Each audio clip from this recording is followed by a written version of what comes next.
హైడ్రా కూల్చివేతలు హైదరాబాదే కాదు ఇప్పుడు వేరే జిల్లాలలో కూడా ఇది పెద్ద ఎత్తున నడుస్తున్నటువంటి డిస్కషన్.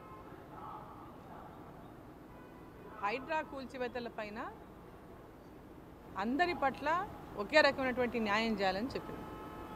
కొందరిని పక్కన పెట్టి కొందరి మీద టార్గెట్ చేస్తున్నారు. దీంట్లో కొంతమంది అపార్ట్మెంట్స్ ఒకటికో బీదోలం మీద కూడా మేము చేస్తున్నాం అనేటటువంటి చూపేటటువంటి ప్రయత్నం చేస్తున్నారు. అంటే ఏదో మేము చాలా న్యాయంగా చాలా చిత్తశుద్ధితో చేస్తున్నామని చూపించుకునేటువంటి ప్రయత్నం చేస్తున్నాం.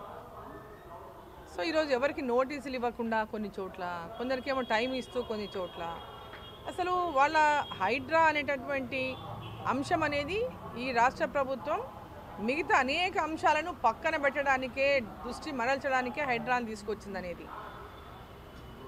ఇప్పటికిప్పుడు హైడ్రా పైన ఈ రాష్ట్ర ప్రభుత్వం గతంలో ఇప్పుడు అధికారంలో ఉన్నటువంటి కాంగ్రెస్ పార్టీ ప్రభుత్వం కానీ ఇప్పుడున్న ముఖ్యమంత్రి గారు కానీ గతంలో వారు ఏం మాట్లాడినో ఒకసారి వారు మాట్లాడిన మాటలే ఒకసారి తీసి రివైండ్ చేసుకొని చూసుకోవాలి.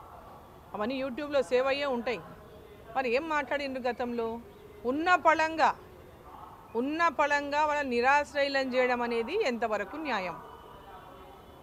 ఎన్నో ఏండ్ల కిందట నిర్మించుకున్నటువంటి ఇండ్లను కూల్చడం అనేది ఎంతవరకు న్యాయం?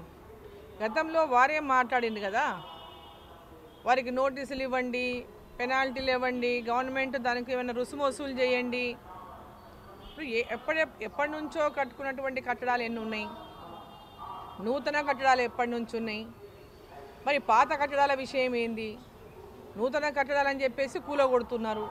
మరి అంతకుముందు కట్టుకున్నటువంటి వాళ్ళ పట్ల ఏ విధమైనటువంటి చర్యలు తీసుకుపోతుంది ప్రభుత్వం? ఇప్పుడు రూల్ అనేది అందరికి ఒకటే రూల్ ఉండాలి. కొందరికి ఒకలాగా అనేటటువంటిది కరెక్ట్ కాదు. చెరువులు హైదరాబాద్లో అనేకమైన చెరువులు ఉన్నాయి. మరి ఆ చెరువులలో కబ్జాలు అయిపోయిన ఏండ్ల నుంచి ఇప్పుడు ఆ చెరువులన్నీ కూడా ఇప్పుడు అక్కడ ఉన్నటువంటి కట్టడాలను కూడా కూలగొడతారా? ఏ రకమైనటువంటి నిర్ణయం తీసుకోబోతున్నది రాష్ట్ర ప్రభుత్వం? ప్రజల దృష్టిని పూర్తిగా ఈ రాష్ట్రం అప్పుల కూపంలో ఉన్నటువంటి ఈ రాష్ట్రాన్ని ప్రజలకు అనేక హామీలు ఇచ్చి మభ్యపెట్టి వాటి పట్ల దృష్టి మరల్చడం కోసమనే ఈ హైడ్రాని తీసుకొచ్చి హైదరాబాద్ని అంతా బెంబేలెచ్చిచ్చేసి, హైదరాబాద్కి ఇప్పుడు ఎవరన్నా కొత్త వాళ్ళు వచ్చి రియల్ ఎస్టేట్ వచ్చి కొత్త డెవలప్మెంట్ రావాలంటే కూడా ఈరోజు భయానకమైనటువంటి పరిస్థితి హైదరాబాద్లో ఏర్పడింది. హైదరాబాద్ యొక్క అభివృద్ధి ప్రశ్నార్థకంగా మారిపోయింది. ఇవాళ హైదరాబాద్కి రావాలా ఎవరైనా కొత్తగా అంటే ఏం జరుగుతుందో ఏందో ఉన్న భవనాలు ఉంటాయా పోతాయనేటటువంటి పరిస్థితి ఏర్పడింది. ఒక భయానక వాతావరణాన్ని ఇలా హైదరాబాద్లో సృష్టించింది ఇప్పుడు ఉన్నటువంటి ప్రభుత్వం. హైడ్రా అనేది కేవలం హడలెత్తించి భయపడి వాళ్ళకు సంచులు తీసుకొచ్చి ఇచ్చేయాలి, రేపు రాబోయేటటువంటి ఎన్నికల్లో ఆ సంచులను పైన ఉన్న వాళ్ళ పార్టీకి మోయాలని ఈ హైడ్రాని తీసుకొచ్చిండ్రు. అంతకంటే వేరే లక్ష్యం ఏం జిల్లా కనబడతలేదు. కేవలం ఈరోజు టోటల్గా చూసుకుంటే కనుక ప్రధానంగా అధికారంలో ఉన్నటువంటి రాష్ట్రాలు ఏమైనా ఉంటే పక్కల కర్ణాటక, తర్వాత తెలంగాణ. ఇక్కడి నుంచే ఢిల్లీకి సంచులు పోవాలి. ఇక్కడి నుంచే వాళ్ళ కాంగ్రెస్ పార్టీని రేపు పొద్దున అన్ని రాష్ట్రాల్లో ఎన్నికల్లో గెలవడానికి నిధులు కావాలంటే ఇక్కడి నుంచి వాళ్ళు సమకూర్చాలి. దాంట్లో భాగంగానే ఇవాళ బాదరాగా కొన్ని ప్రాజెక్టులకు వాళ్ళకి కావాల్సిన వాళ్ళకు టెండర్లు లోపల ఇచ్చుకోవడము, లోపలనే వాళ్లకు ఆ ప్రాజెక్టులను కట్టబెట్టడము. కేసీఆర్ టీఆర్ఎస్ ప్రభుత్వానికి మించినటువంటి అవినీతిని ఇప్పుడున్నట్టు రాష్ట్ర ప్రభుత్వం చేస్తూ ఉంది.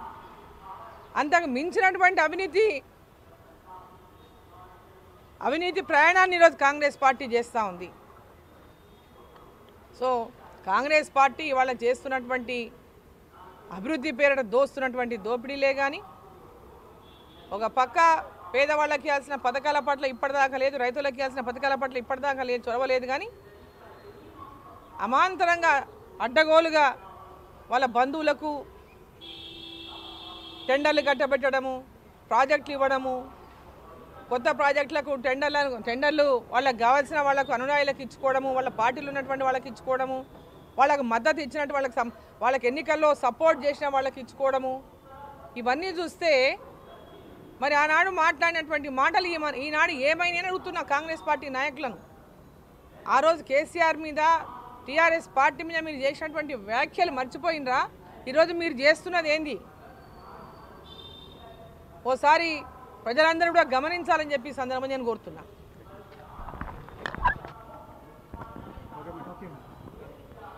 వక్ఫ్ పైన 2024 వక్ఫ్ యాక్ట్ 2024 అమెండ్మెంట్ బిల్ ఏదైతే పార్లమెంట్లో ఇంట్రడ్యూస్ చేసిండ్రో బిల్లుని, ఆ బిల్లు పైన జాయింట్ పార్లమెంటరీ కమిటీ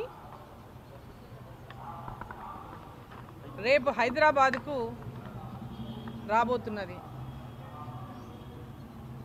వివిధ రాష్ట్రాల్లో కమిటీ పర్యటిస్తున్నటువంటి నేపథ్యంలోనే రేపు తెలంగాణ కూడా ఆ కమిటీ రాబోతుంది. రేపు హైదరాబాద్లో ఆ కమిటీ మరి ఇక్కడ సమావేశం పెడతా ఉంది. దాంట్లో అనేక మంది వారి వారి అభిప్రాయాలు తెలపడానికి, వారి అభ్యంతరాలు తెలపడానికి, ఎవరైతే ఇప్పటికే మెయిల్స్ పంపించినారో, లెటర్స్ పంపించినారో కమిటీకి, వారికి అంతా కూడా కమిటీ రేపు మాట్లాడడానికి, వాళ్ళ అభిప్రాయాలు తెలపడానికి, అభ్యంతరాలు తెలపడానికి రేపు సమయం ఇస్తూ ఉంది. అదేవిధంగా ఎవరైనా రిప్రజెంటేషన్స్ కూడా కమిటీకి ఇవ్వాలనుకునేటటువంటి ఆర్గనైజేషన్స్ కానీ లేదా వ్యక్తిగతంగా కానీ వాళ్ళందరూ కూడా కమిటీకి వారి యొక్క రిప్రజెంటేషన్స్ కూడా రేపు ఇవ్వడానికి అవకాశం కల్పిస్తుంది. సో ముఖ్యంగా ఏంటంటే ఈ యొక్క అమెండ్మెంట్ బిల్లు 2024 వక్ఫ్ యాక్ట్ అమెండ్మెంట్ బిల్లు పైన అనేక అపోహలను, దుష్ప్రచారాన్ని పెద్ద ఎత్తున చేస్తూ ఉన్నారు కొందరు. ఈ యొక్క అమెండ్మెంట్ బిల్లు కనుక పాస్ అయితే వక్ఫ్ ల్యాండ్స్ అన్నీ కూడా కేంద్ర ప్రభుత్వం చేతుల్లోకి వెళ్ళిపోతామని, అదేవిధంగా మదర్సాలు గుంజుకుంటారని, మసీదులు గుంజుకుంటారని, కబ్రస్థాన్లు గుంజుకుంటారని, ఏవి మిగిలవని, అన్నీ లాగేసుకుంటారనేటటువంటి దుష్ప్రచారం ఏదైతే ముస్లిం సోదరులను రెచ్చగొట్టడానికి కొందరు చేస్తున్నటువంటి ప్రచారం ఏదైతే ఉందో, ఆ వక్ఫ్ ల్యాండ్స్ని కొందరు తమ యొక్క కబ్జాలలో పెట్టుకొని, తమ చేతుల్లో గుప్పిట్లో పెట్టుకుని మాట్లాడుతున్నటువంటి కొందరు మాత్రమే ఇటువంటి దుష్ప్రచారాన్ని చేస్తూ ఉన్నారు. ఇక్కడ ఏర్పాటు చేస్తున్నారు చెప్తాం సాయంత్రం వరకు మీటింగ్ సెషన్. సో ఇదంతా ఏదైతే దుష్ప్రచారం ఉందో దాంట్లో ఎలాంటి వాస్తవం లేదు. ఇన్నేళ్లుగా వక్ఫ్ యాక్ట్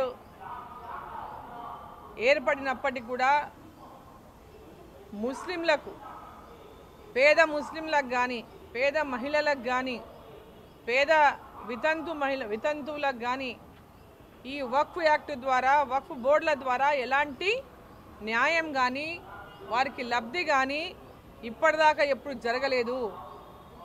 పేదల కోసం ఏదైతే ఈ బోర్డు ద్వారా సహాయం జరగాల్సి ఉందో అలాంటి ఎక్కడ కూడా ఈ సహాయం చేయకపోగా ఈరోజు నామమాత్రంగా కొందరి చేతుల్లోనే ఈ వక్ఫ్ బోర్డులు ఉన్నాయి. కాబట్టి పేద ముస్లింలందరికీ లబ్ధి చేకూర్చాలి, పేద ముస్లిం మహిళలకు, పేద ముస్లిం వితంతువులకు అందరికీ కూడా లబ్ధి జరగాలనేటటువంటి ఒక లక్ష్యంతోనే ఎన్డీఏ ప్రభుత్వం ఈ యొక్క బిల్లును పార్లమెంట్లో ఇంట్రడ్యూస్ చేసింది. సో కాబట్టి ఇట్లాంటి ఏవైతే ప్రచారాలు, దుష్ప్రచారాలు చేస్తున్నా దాంట్లో ఎవరు నమ్మొద్దని, ఇది వారందరి యొక్క మేలు కోసమే ఈ యొక్క అమెండ్మెంట్ బిల్లును ఎన్డీఏ ప్రభుత్వం తీసుకొచ్చిందని నేను తెలుపుతున్నాను.